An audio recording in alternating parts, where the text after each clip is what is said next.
இப்போ வந்து profit and loss account பற்றி பார்ப்போம்.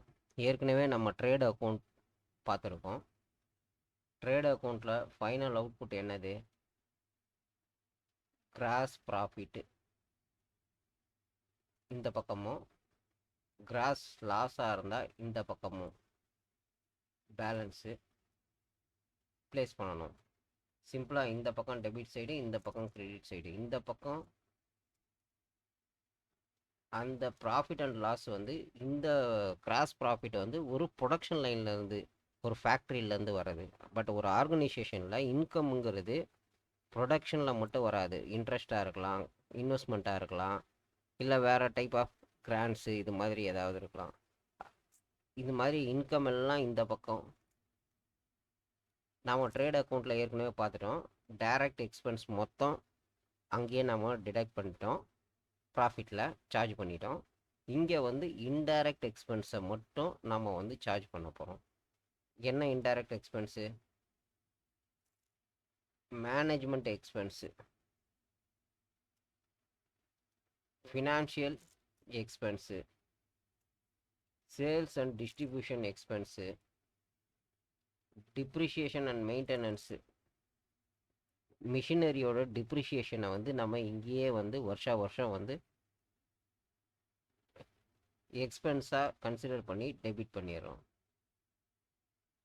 எக்ஸ்ட்ராடினரி ஃபயர் இன் லாஸு இதெல்லாமும் எக்ஸ்பென்ஸாக நாட் கவர்டு, இன்சூரன்ஸில் கவர் ஆகலான்னா இதை வந்து எக்ஸ்பென்ஸாக தான், இந்த லாஸை வந்து எக்ஸ்பென்ஸாக கன்சிடர் பண்ண போகிறோம். இதெல்லாம் வர ப்ராஃபிட்டு தான் நெட் ப்ராஃபிட்டு. இந்த ப்ராஃபிட்டுக்கு தான் வந்து நாம் வந்து டேக்ஸ் பே பண்ண போகிறோம். ஃபஸ்ட்டு இண்டஸ்ட்ரியலில் வர்றது கிராஸ் ப்ராஃபிட், இங்கே எடுக்க போகிறது நெட் ப்ராஃபிட். நெட் ப்ராஃபிட்டுக்கு தான் நாம் வந்து டேக்ஸ் பே பண்ண போகிறோம். எல்லா எக்ஸ்பென்ஸையும் டிடக்ட் பண்ணிவிட்டு அதுக்கப்புறம் வர நெட் ப்ராஃபிட். இதில் அது இண்டிவிஜுவலாக பார்ப்போம். சேலரி, அதில் வரப்போ வேஜஸ்னு வரும். டைரக்ட் எக்ஸ்பென்ஸ், வேஜஸ்னு வந்தால் டைரக்ட் எக்ஸ்பென்ஸ், சேலரின்னு வந்தால் மேனேஜ்மெண்ட் எக்ஸ்பென்ஸு, இது இன்டைரக்டு. Rent, rate, tax. ஆஃபீஸில் வந்து print, machinery, postage, telephone charge, legal charge, audit fees, insurance, general expense. General எக்ஸ்பென்ஸுன்னு வந்துட்டால் இங்கே வந்துடணும், ப்ராஃபிட் அண்ட் லாஸ் அக்கௌண்ட்டில் வந்துடணும். Office lighting.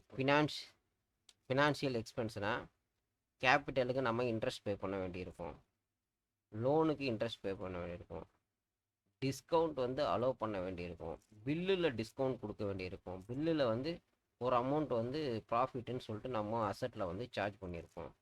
பட் இப்போ கொடுக்குறப்போ இதை எக்ஸ்பென்ஸாக தான் நம்ம கன்சிடர் பண்ணணும். ப்ராஃபிட்டில் வந்து கழிச்சிட்டு மிச்சம் இருக்கிறதுக்கு தான் டேக்ஸ் பே பண்ணணும். அதே மாதிரி selling and distribution, advertisement, travelling salary, expense and commission, bad டெப்ட்டு, சேல் பண்ணுறோம், ரிட்டர்ன் வரல, மணி கலெக்ட் ஆகலை, வரவே வராது, அவங்க டிசால்வன்சி ஆகிட்டாங்க, சால்வன்சியில் இருக்காங்க, அது. அப்புறம் குடோன் ரெண்ட்டு, எக்ஸ்டர்னலாக குடோன் ரெண்ட்டு வச்சுருக்கோம், அதுவும் எக்ஸ்பென்ஸு. அவுட்வேர்டு கேரி, இன்வேர்டு வந்து அங்கே, அவுட்வேர்டு வந்து இங்கே. Agent commission, motor export expense, இதெல்லாம் வந்து எக்ஸ்பென்ஸு. டிப்ரிஷியேஷன், மிஷினரியோ இல்லை பில்டிங் டிப்ரிஷியேஷனோ இங்கே வந்து டிடெக்ட் பண்ணிக்கலாம்.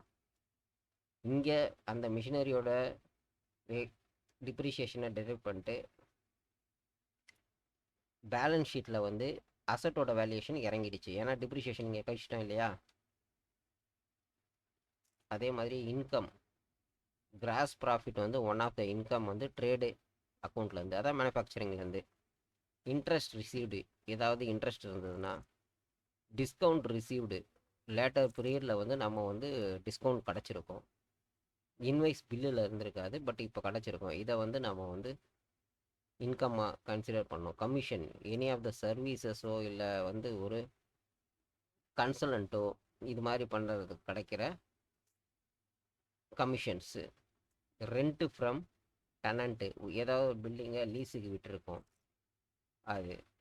இன்கம் ஃப்ரம் இன்வெஸ்ட்மெண்ட் ஷேர்ஸ் வாங்குறது, அது மாதிரி இன்வெஸ்ட்மெண்ட். அப்ரண்டிஷிப் ப்ரீமியம் நாம் வந்து பே பண்ணிடுவோம், பட் 50% வந்து அப்ரண்டிஸ் வந்து கவர்மெண்ட் வந்து ரீபேமெண்ட் பண்ணுவாங்க. அது வந்து இன்கம்மாக தான் கன்சிடர் பண்ணணும். இன்ட்ரெஸ்ட் ஆன் டிபென்ச்சரு, நாம் வந்து இன்னொரு கம்பெனியோட டிபென்ச்சரை வாங்கியிருக்கோம், கம்பெனி ஆர் இன்ஸ்டியூட், அதனோட இன்ட்ரெஸ்ட்டு, ரெவென்யூ எக்ஸ்பென்ஸ் ஏதாவது, ரெவென்யூ ரிசிப்ட்டு, இது எல்லாமே டோட்டல் பண்ணுறோம். இது ரெண்டுத்தில் எது அதிகமாக இருக்குது? இன்கம் அதிகமாக இருந்து எக்ஸ்பென்ஸ் கம்மியாக இருந்ததுன்னா ப்ராஃபிட்டு, எக்ஸ்பென்ஸ் அதிகமாக இருந்து இன்கம் கம்மியாக இருந்தால் லாஸு. இதுதான் வந்து ப்ராஃபிட் அண்டு லாஸ் அக்கௌண்ட்டோட பர்ஃபார்மா. இதை வந்து கரெக்டாக மைண்டில் வச்சுக்கிட்டா போதும்.